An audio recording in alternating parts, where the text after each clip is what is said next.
Olá, concursando! Seja bem-vindo ao programa Checklist, um programa do IAP Cursos Online que vai ajudar você a ter sucesso no seu concurso nesse dia que é tão importante, a véspera da prova.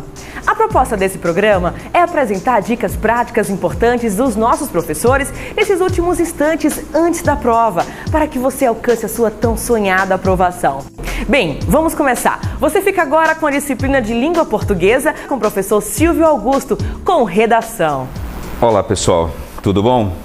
É chegada a hora que você estava tanto esperando, não é verdade? Você sabe que a batalha que está se aproximando aí é a batalha para você ser vencedor, você ser vencedora, tá? O concurso Banco do Brasil contemplou assuntos interessantes, tanto da parte de gramática, quanto explorando os itens de redação. E claro, você está preparado, você está preparada. O IAP fez tudo o que pôde, claro, e a intenção era fazer com que você chegasse a este momento com a tranquilidade que você vai ter para superar as dificuldades que possam existir, até porque você já é um vencedor, haja vista que você participou dessa preparação de maneira tão efetiva. Legal? Eu estou aqui com você para que neste checklist você possa ter plena condição, tá? Assim, contemplando mais ainda, de maneira sintética, claro, né? Aqueles pontos que você detalhadamente, passo a passo, absorveu durante as nossas aulas, ok? As nossas aulas que estiveram todas, né, registradas aqui, tá? Na nossa apostila, que eu vou aqui revisar com você para ampliar mais ainda a sua convicção diante da sua prova, tá bom? Vamos então agora ao checklist. Eu sou o professor Silvio Augusto e vou, neste momento, tratar com vocês bem rapidamente só daqueles tópicos que foram abordados nas aulas presenciais, para que você não se esqueça com relação àquilo que merece mais a sua atenção, tá bom? Não se esqueça, por exemplo, de que na ortografia oficial é importante verificar o emprego do S, do SS, do X, do CH, do C cedilha, do J, do G. Dá uma olhadinha nisso, tá? Isso vai te ajudar bastante, tá? Depois, a questão da acentuação gráfica. Ora, você sabe que acentuar tem a ver com sílaba tônica, então vai verificando. Pela pronúncia você vai detectar se tem acento, se não tem, tá? A acentuação gráfica, né? Acento circunflexo, acento agudo, tá? Presta atenção a esse detalhe, dá uma olhadinha no conteúdo, tá? Da apostila que vai dar tudo certo, tá bom? Depois da acentuação gráfica você tem o que aí? Emprego dos porquês. Lembre-se de que são 4 porquês, né? Então, junto com acento, que é o porquê substantivo, né? O junto sem acento, que é o porquê conjunção causal explicativa, né? O porquê separado sem acento, que é o porquê inicial das perguntas, ou então com pronome relativo, tá? E o porquê junto com, separado com acento, que é aquele porquê final. Então, dá uma olhadinha nisso, que vai te ajudar bastante, tá bom? Outra coisa, questão dos homônimos e parônimos. Então, homônimos são palavras iguais, ou na escrita ou na pronúncia. Parônimos, palavras parecidas, na escrita ou na pronúncia. Então, você tem expressões como, por exemplo, sessão com S e 2 S. É um caso de palavras homônimas, tá? Com sessão com C e 2 S. No caso de parônimas, são palavras parecidas. Então, digamos, a palavra iminente é parecida demais com eminente, mas são parônimas porque são parecidas. Então, fica atento a esse tipo de coisa. Isso vai aparecer na tua prova, então é bom dar uma olhadinha, tá? O que mais? Questão do emprego do hífen. Você sabe que o hífen é um item que foi contemplado pela nova ortografia. Então, verifica o tipo de prefixo, termina com vogal ou não. Se a palavra seguinte começa com R ou com S, que dobra o R, dobra o S, tá? Se a palavra tem um sentido único, né? Se a palavra dá uma ideia de um elemento só. Então, dá uma olhadinha nisso. A apostila tem uma série de exemplos, mais de 20 exemplos, só com a questão do hífen, tá? E com as regrinhas bem detalhadas aí, já com a nova ortografia. Contempla isso aí que é importante, tá? O que mais? Flexão nominal verbal. Isso tem a ver com a questão dos verbos, tá? Questão também dos nomes, tá? É questão de plural, de singular, de primeira pessoa, segunda pessoa, de evitar aqueles barbarismos do tipo é nós, né? De a gente somos, né? Esse tipo de situação, isso deve ser, claro, evitado. Então, dá uma olhadinha nisso. Tem a ver com concordância e, ao mesmo tempo, tem a ver com a flexão do verbo, tá bom? Outra coisa importante, advérbios. Advérbios não tem variação nem de gênero nem de número. Então, a expressão adverbial é uma expressão que não varia. Então, nós estamos bem. Então, bem é advérbio. Diferentemente, nós estamos bons. Então, bons é adjetivo. Adjetivo varia, advérbio não, tá? Então, fica atento a esse tipo de coisa. Como é que você pode lembrar o assunto com os exemplos, com as opções que estarão lá na sua prova, tá? Outra coisa importante, emprego dos pronomes, os pronomes de tratamento, tá? Então, se o pronome for de tratamento, digamos, vossa excelência, então, como é que fica o verbo? Fica no singular, tá? Vossa excelência quer, não fica vossa excelência quereis, tá? Então, vossa alteza deseja, então, sempre verbo concordando aí com o tratamento, tá? Lembrando sempre que o tratamento depende da área de atuação. Se você estiver falando diretamente com a pessoa, é vossa. Se estiver falando sobre a pessoa, já é sua. Então, preste atenção nesse detalhe que isso vai ajudar bastante. Outra coisa, vozes do verbo, voz ativa, voz passiva, voz reflexiva. Então, voz ativa, o sujeito pratica a ação, voz passiva, o sujeito sofre a ação. Então, já tem verbo no particípio, se for passiva analítica. Voz reflexiva, o sujeito pratica e sofre a ação. Então, fica atento a essas coisas. Nós dissemos isso até com música, você lembra, né? Então, lembra esses detalhezinhos que isso vai ajudar. Outra coisa importante, claro, concordância verbal e nominal. Então, concordância, como já está dizendo, tem a ver com harmonia, tem a ver com combinação. Então, qual é a regra geral? A regra geral é que o verbo concorda com o sujeito. Então, sujeito no singular, verbo no singular. Sujeito no plural, verbo no plural. Isso para concordância verbal. Concordância nominal. Se o termo for masculino, adjetivo masculino, pronome masculino, assim por diante. Se o sujeito for, se o substantivo for feminino, mesma coisa. Então, você vai adequando uma situação de substantivo, que é a expressão nominal mais importante, com os outros elementos, com os pronomes, com os numerais, com os adjetivos, tá bom? Porque há uma concordância, uma sintonia. E no caso da regência, é só lembrar, regência verbal, quem exige é o verbo. E o que é que um verbo exige? Objeto direto, objeto indireto, ou os dois, ou nenhum deles. Então, quando exigir objeto direto, transitivo direto. Quando exigir objeto indireto, transitivo indireto. Quando exigir os dois, transitivo direto e indireto. Quando exigir nenhum, intransitivo. E quando indicar estado ou qualidade, é um verbo de ligação. Tá certo? Então, é bom ter essa sintonia para saber o que é que vem depois. Se é um objeto, ou se é um predicativo, ou se é um adjunto adverbial. Tá bom? No que tange a questão da regência, isso tem a ver também, porque a regência, né, ela se associa à crase, tá? Crase é um assunto também importantíssimo, que você deve lembrar o seguinte: se tratar, por exemplo, de uma palavra feminina, então há uma possibilidade de artigo feminino. E se houver um verbo que exija a preposição a, você junta o artigo exigido pelo nome, né, pelo complemento, com a exigência feita pelo verbo, se for uma expressão de preposição, se você junta o a mais a, ocorre crase. Então, crase antes de palavra feminina, tá? E por fim, a questão da pontuação. Ou seja, a pontuação, principalmente o emprego da vírgula, é algo que merece a sua atenção. Principalmente, sabe como? Vou dizer para você. Quando houver algum deslocamento sintático. Como, por exemplo, na frase, quando você foi embora, fez-se noite em meu viver. Então, quando você foi embora, vírgula, fez-se noite em meu viver, né? Então, é a parte final. Então, quando você foi embora, é uma expressão adverbial deslocada, por isso, teve vírgula. Então, deslocamentos sintáticos, mudança de posição dos termos da oração, isso evidencia caso, por exemplo, de vírgula. Tá bom? Então, pontuação é um assunto importante, dá uma contemplada nisso, não se esqueça de estudar este checklist, acompanhar isso pela apostila, tá bom? E eu tenho certeza de que o seu sucesso está garantido. E um detalhe, quero ser convidado para o seu churrasco, tá bom? Um abração, sucesso, até a próxima, viu? Não se esqueça de estudar, porque estudar é o caminho para o sucesso sempre. Um abraço, tchau, tchau.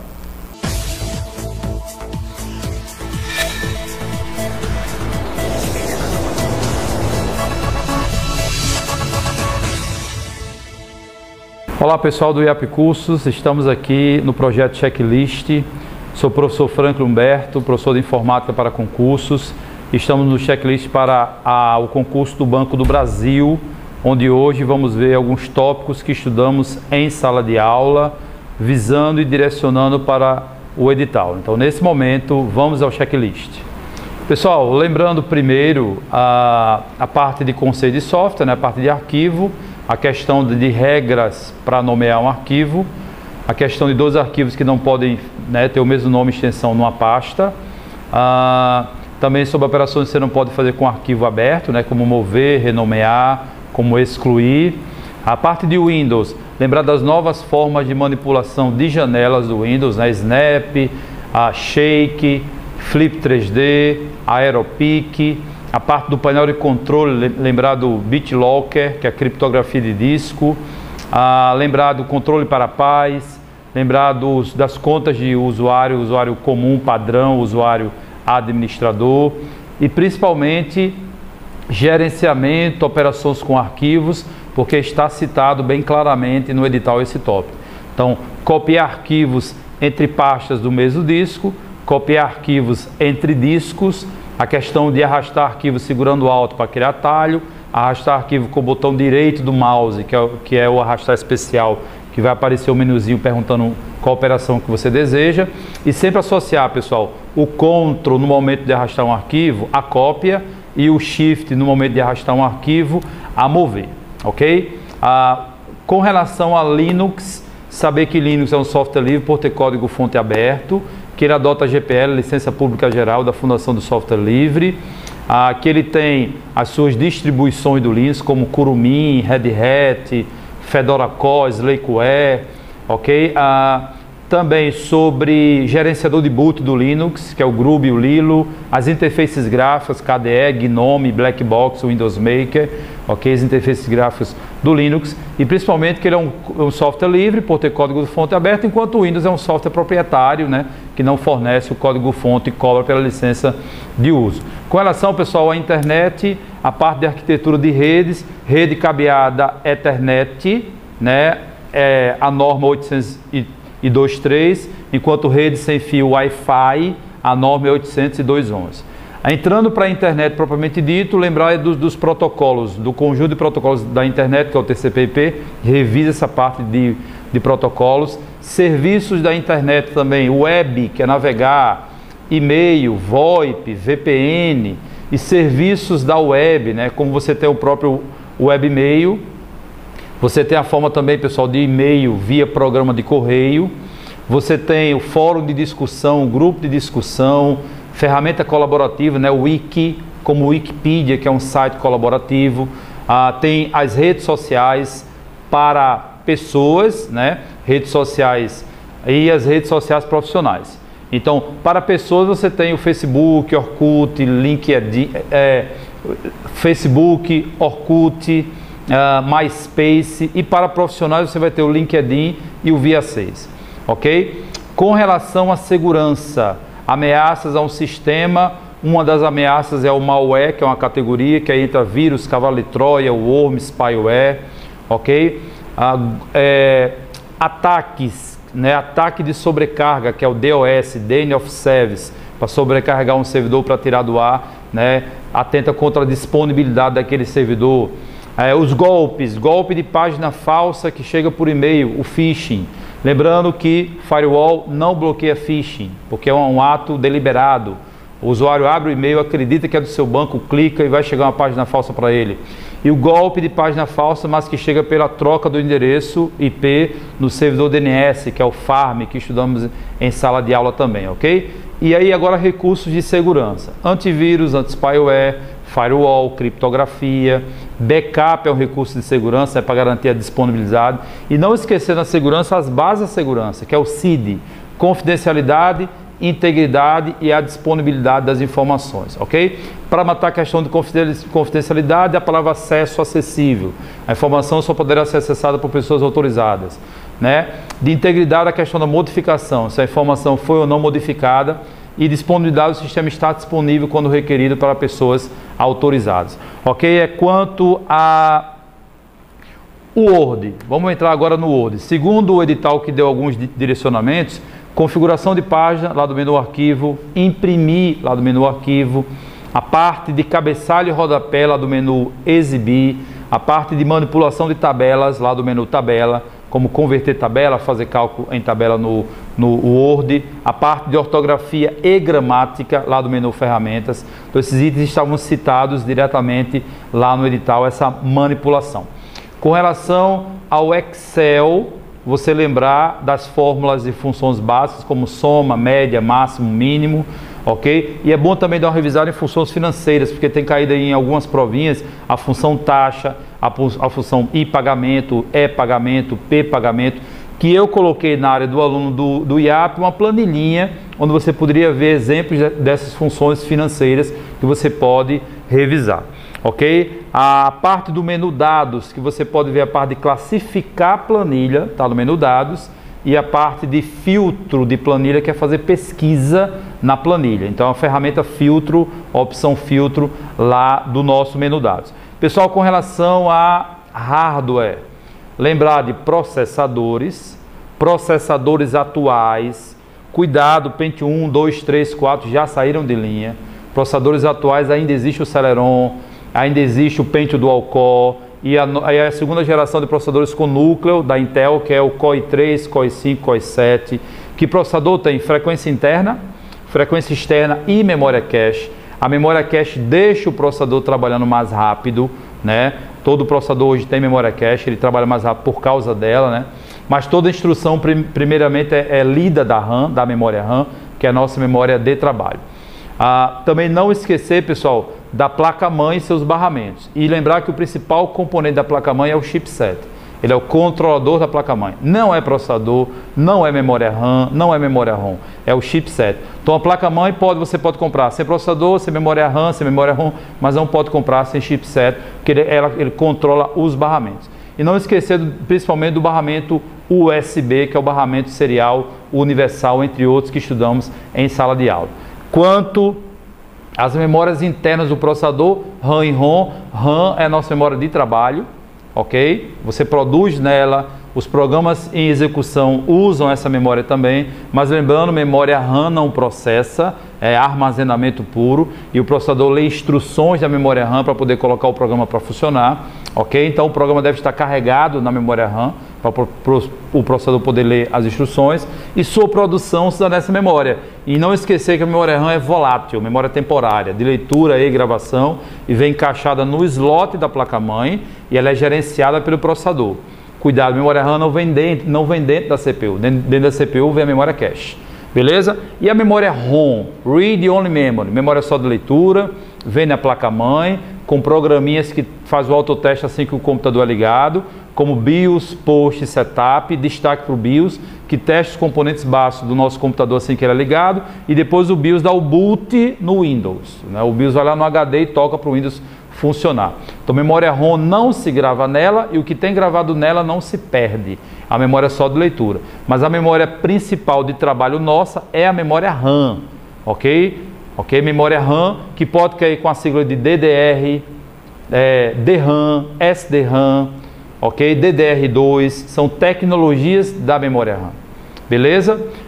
Aí nós temos também, pessoal, memória cache, que eu já falei sobre ela, vem no processador, é extremamente rápida, é feita de memória RAM estática, Static RAM, e deixa o processador trabalhando mais veloz, porque ela vai armazenando instruções que o processador vai processando, que ele lê da RAM, evitando que ele fique reacessando a RAM para reprocessar o programa.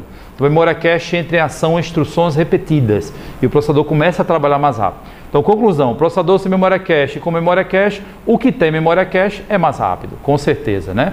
Mas diga-se de passagem, não conheço processador que não tenha memória cache nos dias atuais.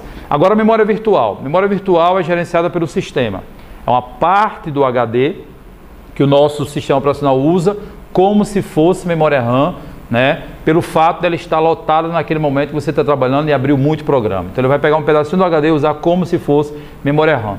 Consequências é que a memória virtual aumenta a capacidade da nossa memória principal, que é a memória RAM, com essa memória RAM, digamos, falsa, memória RAM simulada, não sua velocidade, porque a memória virtual, o HD, é mais lento do que a memória RAM real, ok? Mas é um recurso criado para evitar travamento de programa, né? Como na época do MS-DOS, por exemplo, que não tinha esse recurso e o programa podia travar ou não funcionar. Então, todo sistema operacional como Windows e Linux usa memória virtual, é gerenciada pelo sistema. Agora, a memória cache, memória RAM, é gerenciada pelo processador, pela CPU. É ele quem administra as células de armazenamento. Beleza? Pessoal, também não esquecer das memórias auxiliares, aquelas memórias que não dependem de energia para manter os dados. disco rígido, CD, DVD, pendrive, o falecido disquete, cartão de memória, entre outros, são memórias auxiliares, que você salva nessa memória aquilo que você está produzindo na memória RAM, considerando que a memória RAM ela é uma memória temporária, uma memória volátil, mas é a nossa memória de produção. Beleza? E o último tópico aqui de hardware, pessoal, os periféricos. Nós temos periféricos só de entrada, só de saída e de entrada e saída, que pode chamar também em prova de dispositivos de entrada e de saída, como teclado, mouse, microfone, webcam, scanner, joystick para computador, são exemplos de periféricos de entrada. De saída, caixa de som, impressora, monitor de vídeo comum e impressora comum só de saída. De entrada e saída, pessoal, monitor de vídeo sensível ao toque. Uma impressora multifuncional acaba sendo entrada e saída porque ela tem dois equipamentos agregados. Scanner, que é só entrada, e impressora, que é só saída. Ok? Lembrando que leitor óptico de código de barra é só entrada, que o webcam é só entrada. Então, continuando com saída, impressora, monitor de vídeo, caixa de som. Entrada e saída, pessoal, drive de disquete, gravador de CD, gravador de DVD, modem, tela sensível ao toque, né? Monitor touchscreen, são periféricos de entrada e saída. Vamos também para backup. Backup tem também citado no edital e pode ser que eles queiram saber os tipos de backup. Vamos lá, backup normal é aquele que copia todos os arquivos do HD para outra mídia, né? E marca os arquivos como tendo sofrido backup. Aí o backup incremental, pessoal, copia só os arquivos que precisam, aqueles arquivos que foram modificados ou criados, desde o último backup normal ou incremental, que são backups marcadores, só tem esses dois. E depois marca esses arquivos como tendo sofrido backup. Diferencial, pessoal, o diferencial é igual ao backup incremental, só que não marca. Copia só os arquivos que precisam, modificados ou criados do último backup normal ou incremental, e não marca. Temos também o backup de cópia, que é igual ao normal. Copia todos os arquivos que você selecionou para mídia, mas não marca. Enquanto o normal, que pode chamar em prova de global, copia todos e marca. E o backup, pessoal, diário é pela data que você especificar. Então, você especificar a data, ele faz backup daqueles arquivos. Outra dica, lembrar que backup não é necessário fazer de aplicativos. Eles podem não falar na prova programas, né? Por quê, professor? Porque aplicativo, o programa se reinstala. Você tem que fazer backup de arquivos de dados, ok? Então, Word, Excel, Write, Calc, Windows se reinstala. Você tem o seu CD de instalação, mas os dados que você gerou com esses programas, que é realmente necessário fazer backup. E lembrar que backup é cópia, não é mover. O que você tem importante no seu HD principal, mover para uma outra mídia. Então, não é correto manter a cópia de segurança no mesmo HD principal onde estão os originais. Que dá uma pane naquele HD, você vai perder tudo, do mesmo jeito, né? Então, tem que gravar em outra mídia. E, pessoal, lembrar do backup online. Você pode ter uma conta no SkyDrive, no Dropbox, no iCloud da Apple, ok? No Google Drive. Então, é usar um servidor para armazenar seus arquivos, que na prova pode chamar de Cloud Storage, armazenamento na nuvem. É a mesma coisa que o backup online, você ganha tantos gigabytes lá para armazenar os seus arquivos. Então, existe a forma de backup online também. Então, o objetivo do backup, se perguntar na prova, é o objetivo da disponibilidade, encaixando lá no CID da segurança, né? Disponibilidade. Pessoal, e por último, vamos entrar aqui em EAD, né? EAD é uma forma de ensino à distância, onde o professor está distante do aluno no curso, ou durante o curso todo, ou boa parte do curso, ok? Pode cair a questão das gerações, né? Primeira geração, correspondência, livro, material impresso. Segunda geração, TV, rádio, ok? Como telecurso segundo grau. Terceira geração, o EAD online, com mais tecnologias, como transmissão via satélite, chat, né, e tecnologias mais voltadas aí para internet, né, VoIP, Skype e tudo mais. E lembrar das modalidades de comunicação. Comunicação síncrona, ocorre o diálogo em tempo real, ocorre a interação entre professor e aluno, como a transmissão direta via satélite, onde você pode interagir com o professor a longa distância. Síncrona. E existe a modalidade de comunicação assíncrona, onde o curso é mais flexível, você pode levar o material para casa, estudar e lá só prestar a prova. Então seria uma comunicação aí assíncrona. Material impresso, né? O curso você vai através de páginas da web, livros, ok? Não tem aquela coisa rígida da comunicação síncrona. Eu tenho que ir para uma sala X, tal hora na quinta-feira, que o professor vai entrar lá em São Paulo, Rio, Brasília para dar aula e eu tenho que estar lá naquela sala. Ok? Então, pessoal, muito obrigado pela atenção, ok? Nesse momento agora é de você estar revisando com as questões de provas, né? Principalmente as questões extras que eu coloquei na área do aluno, ok? E aí daquela revisão final. Tire aí as últimas horas para você revisar por questões, que de repente a questão da prova está entre as 400 questões que estudamos durante o curso. Muito obrigado, boa prova e Deus abençoe a todos.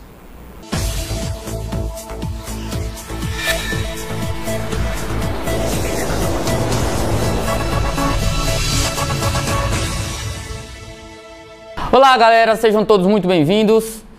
Estamos mais uma vez no projeto Checklist com o IAP Cursos, a preparação para o Banco do Brasil. Nós estamos aí às vésperas da prova, nossa prova está chegando aí e nós estamos com vocês nessa orientação final, nessa orientação para ter você como nosso aprovado, você como o aluno que teve sucesso nessa busca, beleza? Então a partir de agora a gente dá essa revisão com vocês aqui no IAP Cursos Checklist.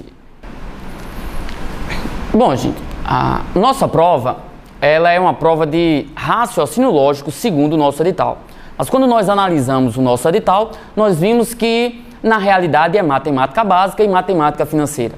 E o que a gente espera nessa prova? Nós esperamos 10 questões de raciocínio lógico, distribuído aí entre matemática básica e matemática financeira. A gente espera uma distribuição da seguinte maneira: dessas 10 questões, matemática básica deve abranger entre 4 e 6 questões. Ideal seria que fosse uma divisão meio a meio, 5 a 5. Mas a gente não acredita que isso venha acontecer rigorosamente, é uma possibilidade, mas com certeza em torno de 4 a 6 questões para matemática básica. O conteúdo de matemática básica é um conteúdo muito restrito, muito pequeno.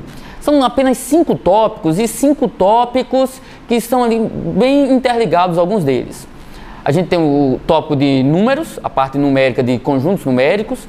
A gente tem a parte de frações, que querendo ou não faz parte desses conjuntos numéricos. Nós temos ainda a parte de múltiplos e divisores, que aí abrange a parte de MMC e MDC. Ainda a parte de grandezas e medidas, razão, proporção, regra de 3, divisão proporcional. Temos a parte de estatística, só que estatística, além dos conceitos normais de estatística, tem também a parte de distribuição de probabilidade. E o que a gente espera que você se depare no dia da prova? Gente, pensando em 4, 5 ou 6 questões, então nós vamos esperar a distribuição da seguinte maneira. De 1 a 2 questões envolvendo estatística e probabilidade. Lembre que a distribuição de probabilidade, existe a formulazinha de distribuição binomial, mas que, no entanto, a grande maioria das questões é fácil você resolver por probabilidade mesmo. Então, a grande maioria das questões é possível ser resolvida sem a necessidade de utilizar a fórmula de distribuição de probabilidade. Você só precisa entender certinho o enunciado que é dado, tá certo? Na parte de estatística, o que a gente aposta? O que a gente sugere que você preste um pouquinho mais de atenção? As 3 medidas mais importantes nesse edital: média aritmética simples ou ponderada, moda e mediana. O que está acontecendo nas provas da FCC é basicamente 2 tipos de questão. Uma delas duas pode ser abordado na nossa prova. Quais são esses 2 tipos, professor? Primeiro aquele tipo de questão onde ele me dá um grupo de dados, um grupo de informações, e pede para eu calcular a média, a moda e a mediana, as 3 informações. É importante salientar que, na hora da prova, o que dá mais trabalho para eu calcular é a média aritmética, apesar de ser muitas vezes mais fácil, mas é a média aritmética que me dá mais trabalho. Então, fique atento para, em questões desse tipo, você calcular inicialmente a moda, que é bem facilzinho de você calcular, e a mediana. Tá certo? Então, esse é um dos focos que a gente espera em estatística. A segunda possibilidade é aquela situação de ele me dar uma sequência, diz que a média é x, se eu retirar um dos valores, qual é a nova média? Nesse caso aí, você simplesmente vai encontrar a soma de um valor, subtrair o valor que ele mandou, você encontra a soma de todos os valores, subtrair o valor que ele mandou e determinar a nova média, tá certo? Próximo tópico.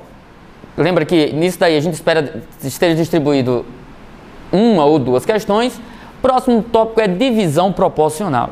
A parte de razão, proporção, regra de 3, divisão proporcional, é quase certo uma questão desses assuntos aí. O que tem ocorrido bastante? Regra de 3, geralmente é uma regra de 3 composta, direta ou inversa, isso não é importante, você só tem que lembrar que na inversa, quando você aumenta o valor de uma grandeza, a outra diminui. Quando você diminui o valor de uma grandeza, a outra aumenta. Então, você tem que inverter para que todos fiquem diretamente proporcional. Então, uma possibilidade é a vinda de uma regra de 3 composta e a outra de divisão proporcional. A gente só lembra um detalhe. Razão, proporção, divisão proporcional e regra de 3 são os assuntos mais fáceis dele me iludir. São os assuntos mais fáceis dele colocar pegadinha. Então, muitas vezes eu encontro o valor de x e, no entanto, ele não está pedindo o valor de x. Então, é importante que quando você encontrar o valor da incógnita, você volte no enunciado para descobrir o que ele está pedindo, o que ele está solicitando nessa minha questão. Certo? Então, ficar atento nisso daí. Na divisão proporcional, geralmente ele tem cobrado em divisão proporcional para que eu possa encontrar uma divisão proporcional inversa. Qual é o remédio? Eu inverto as partes, limpo e depois de limpar a divisão fica diretamente proporcional. Tá certo? Então, tomar cuidado também com o que ele pede nessa divisão proporcional. Encontro cada um dos valores. Depois que eu encontrar cada um dos valores, volto no enunciado para descobrir o que ele está cobrando em cada um. Tá certo? Questões envolvendo múltiplos e divisores. Geralmente, esses problemas é de MDC ou de MMC. Agora, entenda, são problemas. Dificilmente é improvável que na prova ele me traga 3, 4 números dizendo calcula o MMC ou o MDC. Improvável isso daí. O mais comum é aquilo que você já viu conosco na sala de aula ou no IAP Cursos Online. O quê? Um problema onde eu vou identificar se a questão tem um sinônimo de divisão e a expressão maior possível, menor possível. Sinônimo de divisão, expressão maior possível, menor possível, indica uma questão de MDC. Já para a questão de MMC, eu vou procurar uma repetição. Essa repetição geralmente fala de tempo, fatos ocorrendo em determinados tempos, e esses fatos estão se repetindo nesse período de tempo que foi fornecido. Além disso, esses fatos, eles em determinado momento se encontram ao mesmo tempo. Então, essas 3 características geram a perspectiva de resolver esse tipo de problema por MMC. Tá certo? Mais uma vez, MDC e MMC devem ser apresentados na forma de problemas. Quase sempre ele prefere MDC, mas entenda que isso é quase. O tempo está preparado para os dois. Mas tem ocorrido bastante o cálculo do MDC. E no cálculo do MDC, gente, se eu fizer a decomposição conjunta, aquela decomposição que eu pego todos os números e decomponho de uma mesma forma, de modo direto, do lado direito eu vou encontrar o meu MDC e do lado esquerdo a quantidade de grupos. Tá certo? Então, MMC e MDC tem que ser uma questão que, se vier, eu tenho que rezar para vir. Se vier, tenho que garantir, não posso dar chance para perder essa questão. Certo? O próximo tópico que a gente pode lembrar aí é quanto a operações fundamentais envolvendo aí frações.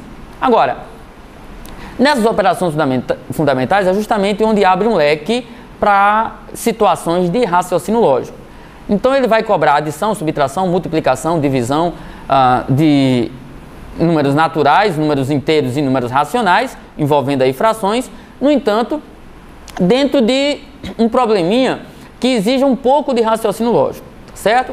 É uma questão que geralmente é fácil de se fazer, geralmente essa questão é uma questão de graça, eu só tenho que tomar cuidado com uma coisa: questão fácil eu não posso errar. Questão sendo fácil demais, eu tenho que tomar ainda mais cuidado para garantir essa situação. Então, nesses 5 tópicos, o que a gente espera é isso que nós comentamos com você. Se você tiver um pouquinho de calma, se você tiver um pouquinho de autocontrole, você vai conseguir se dar muito bem na prova de matemática básica. Por quê?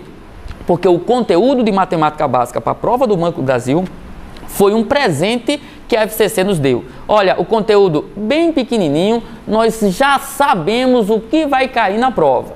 Só basta ter um pouquinho de calma, aquilo que a gente comentou em sala de aula e comentamos também nos nossos cursos online.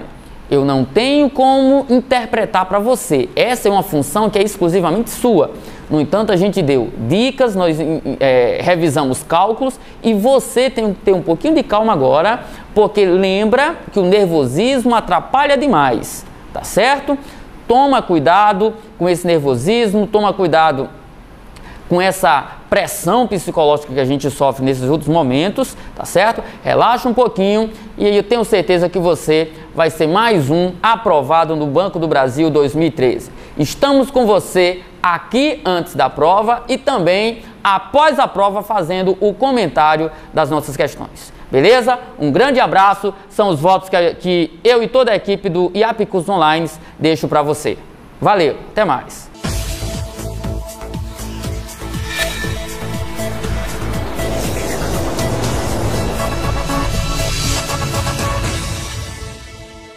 Bem, pessoal, eu sou o administrador e professor Janilson. Estamos aqui para falar aos concurseiros no projeto Checklist do IAP, mais uma vez de forma inovadora e vitoriosa, uma ideia para que você, concurseiro, agora que a prova do Banco do Brasil se aproxima, tenha uma noção daquilo que os professores entendem que seja mais factível de aparecer naquela ocasião. Sobre a minha responsabilidade, ficaram temas envolvendo a cultura organizacional, técnicas de vendas e atendimento. A legislação referente a esse conteúdo ficou sob a responsabilidade de outros colegas. E em relação aos meus temas específicos, eu quero chamar a atenção para alguns detalhes significativos. A cultura organizacional é um tema bastante provável de ser abordado na prova, sobretudo em relação aos seus níveis de apresentação. Você deve estar recordando artefatos, o nível mais visível, valores compartilhados, o nível intermediário, e pressuposições básicas, o nível mais íntimo e mais oculto. É importante que você estude os elementos que compõem a cultura, as dimensões da cultura, que a cultura é um elemento, é o mecanismo que controla o comportamento das pessoas nas empresas, que ela envolve aspectos formais e informais. Na parte do atendimento, vamos dedicar bastante atenção à promoção de vendas, cuja palavra-chave é incentivo. Vamos dedicar bastante atenção ao valor, cuja palavra-chave é benefício, e à preocupação do atendimento por telefone, os cuidados que se deve ter.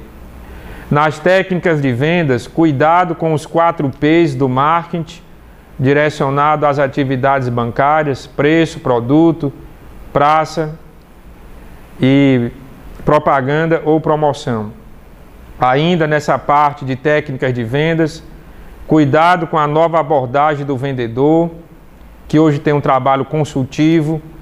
Cuidado com as etapas da vendas, que hoje termina com o pós-venda, que é a parte de acompanhamento e manutenção ou retenção do cliente. Então, em relação às minhas responsabilidades em termos de conteúdo, eu quero deixar essas dicas, quero desejar boa sorte a todos e dizer que com a preparação adequada que foi feita, com a preparação psicológica que você deve fazer antes da prova, o sucesso estará garantido. Boa sorte a todos.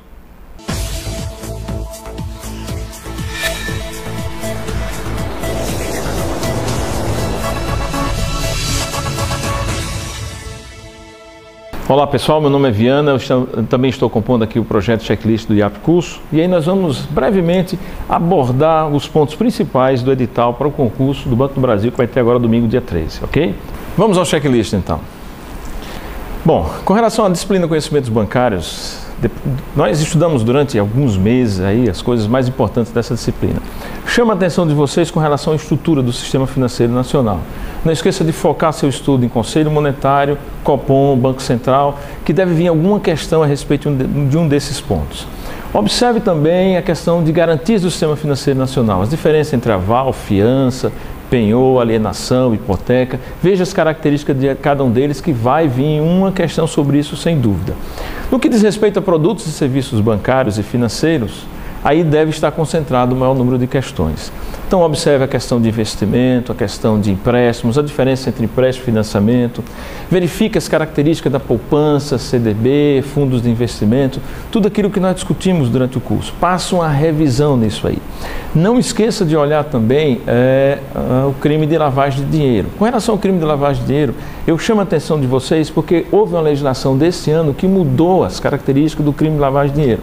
Então preste atenção que certamente vai vir alguma coisa com relação a essas mudanças. Quer em conhecimentos bancários, quer em atualidades, que é outra disciplina que a gente também discutiu aqui no nosso curso. Então observe quais são as principais mudanças na lei que trata de crime de lavagem de dinheiro. Também não esqueça de estar bem claro na sua mente o conceito de lavagem de dinheiro. Não esqueça também de entender as etapas do crime de lavagem de dinheiro, que certamente entre esses pontos deve vir alguma coisa aí para vocês. Okay? Com relação a técnicas de venda, que foi um outro assunto que nós discutimos também, observe as melhores práticas de venda, perceba algumas características que o vendedor deve ter, não esquecendo que foco no cliente, respeito à vontade do cliente, tá certo? Isso é o que o pessoal tem comentado aí na literatura. No que diz respeito à cultura organizacional, que a gente também abordou, especialmente o Código de Ética do Banco e o Código de Conduta da Administração Pública Federal. Observe quem são as pessoas que estão vinculadas ou sujeitas ao Código de Conduta da Administração Pública Federal. Veja isso direitinho, que deve vir alguma questão nesse sentido. E o Código de Ética do Banco do Brasil, vocês viram, nós abordamos aqui sobre 9 aspectos do Código de Ética, de foco lá a questão de clientes, concorrentes, governo, órgãos reguladores, que deve vir alguma coisa nesse sentido. Nós também abordamos aqui, durante esse tempo de curso, uma parte de atendimento. No que diz respeito ao atendimento, nós falamos sobre a ouvidoria Banco do Brasil, né? Não a ouvidoria Banco do Brasil, a ouvidoria que as instituições financeiras são obrigadas a estabelecer. Com relação à ouvidoria, eu já dei essas dicas na sala de aula. Observe prazos. Fundação Carlos Chagas gosta de prazos. Lembra dos prazos que a gente discutiu? 5 dias, 6 meses, 5 anos. Observe, dê uma reforçada no que diz respeito a prazos. Eu também não falei sobre técnicas de venda, a questão de manejo das carteiras. Perceba que gestão de carteira é um processo. E aí, sendo um processo, existem etapas e todos os funcionários estão envolvidos nesse processo. Dá uma relembrada sobre isso aí. Com relação à técnica de venda também, eu não poderia esquecer de falar disso. As características do serviço, lembra intangibilidade, separabilidade, perecibilidade, dá uma reforçada, variabilidade, dá uma reforçada nesses princípios aí. Voltando a conhecimentos bancários, eu estou apostando em mais ou menos de 13 a 15 questões sobre esse assunto. Algumas de sistema financeiro, o maior volume de questões em produto e serviço e certamente questões sobre garantia. Autorregulação bancária também que nós vimos. Autorregulação bancária, o que eu devo principalmente focar? Os princípios que nortearam a criação da autorregulação bancária.